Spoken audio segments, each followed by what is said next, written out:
भारतर 4 धाम भितर गोटे धाम होची पुरी जगन्नाथ धाम।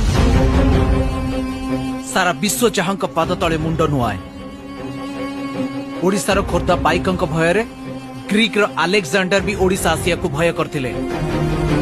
ओडिशार रसगोला को किए मोर बोली कही गर्व करूची तो पुणी आउ किए कहूची ओडिशार कवि जयदेव भी आमर आउ गीत गोविंद भी आमर। आपण जानिचंती जो हॉकी खेल ए देशर जातीय खेल तार मेन स्पॉन्सरशिप भी एई ओडिशा। एठी चासी माने मागणारे स्वास्थ्य सेवा पांती आ गरीब लोक माने 5 टंका रे पेट पुरे की खांती। भारतर प्रथम शहीद जय राजगुरु सी भी जणे ओडिया पाइक थिले।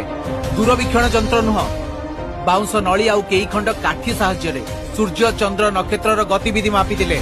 से हेउचंती सामंत चंद्रशेखर। से भी जणे ओडिया पुओ थिले।